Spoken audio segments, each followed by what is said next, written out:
what is right? What does it mean to you? For me, when people say, don't do this, and I know I am right, I will have to do it regardless.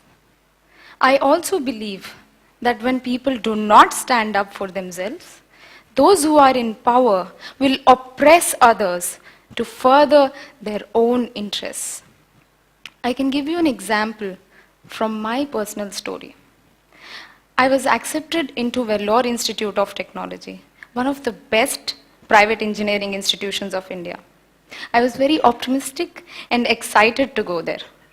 But when I arrived there, I found something that was not right. The freedom of female students was heavily restricted as compared to the males. They made us have special ID cards. I still have it, a mark of disrespect. They took our fingerprints at the hostel gates to track our movements. They forced us back into the campus by 6 p.m. before the sun went down. And there were restrictions to go out on weekends.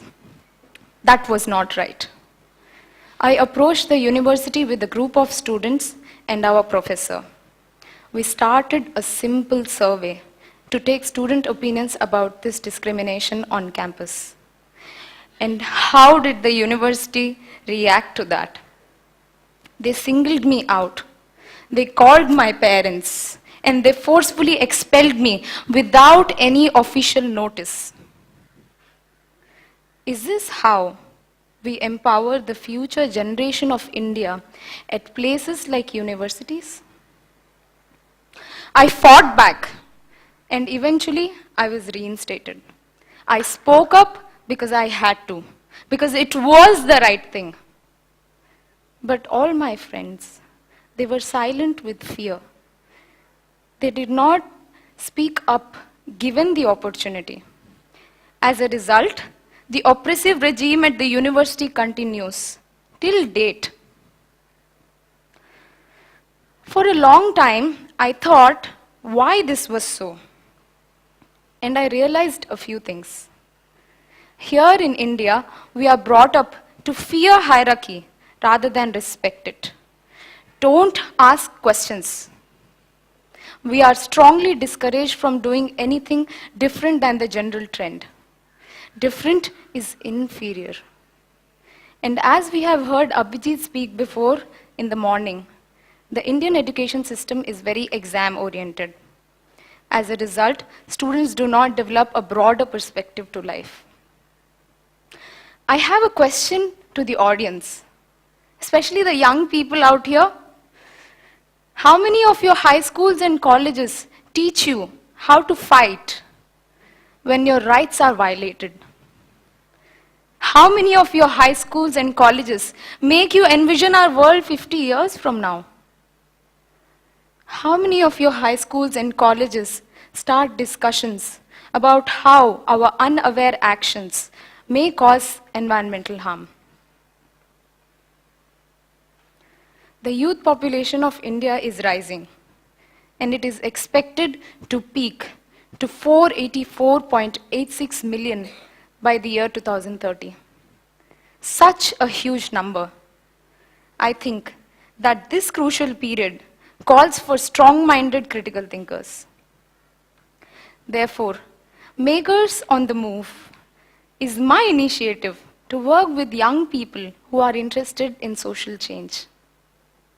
We will travel together in a caravan to different places in India to work on socio-economic and environmental problems affecting our country.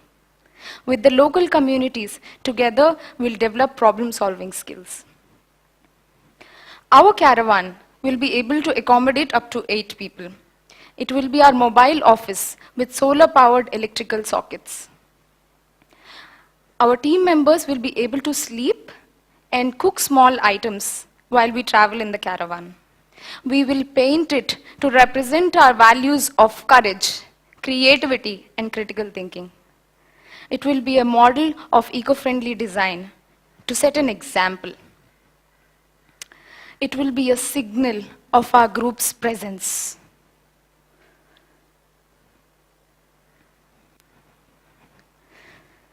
I know that one of the first issues that we'll be working on is the high academic pressure before the university entrance exams.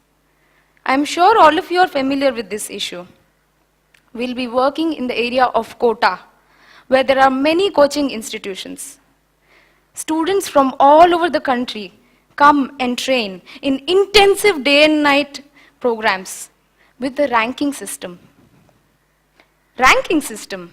How awful is that? Nothing but pure competition. Many students have to struggle with depression and low self-esteem because their parents have invested a lot of money and only a few will be able to achieve the top ranks. Most of these students have stepped out of their homes for the first time and have been put directly into this harsh environment. Every year, there are student suicides which no one wants to talk about. My caravan is going to go with a group of 8 team members who have all done very different in life by following their passions. We will then join 10 more local participants who also want to break this mold. In this group, we'll develop creative and thought-provoking strategies to change the mindset of other students. How will we do that? Through rap songs, street plays, videos like the one that you have just seen, and many other forms of creative expression. We will portray self-worth, and we will explore our inner capabilities. We will protest and do street parades to protest against the commercial advertisements in the ranking system. We will stay there for a 3-month period. After that, we'll move on to a different location to take up the next challenge. As I finish, I have 2 experiences to share with you. In the month of August, I was in a small city called Pandurna in Madhya Pradesh. On the day of independence, there were moving performances by young students on social issues of our country, on rape, female feticide, women empowerment. I was proud and I was inspired.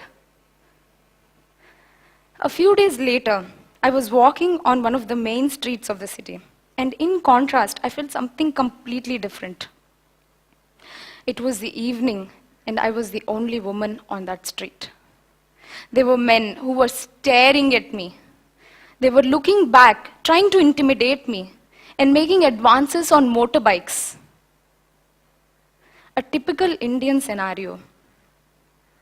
And then again, very recently, I attended the Gender Park conference which was held here in Kerala. One of the most amazing conferences which talked about equality of genders.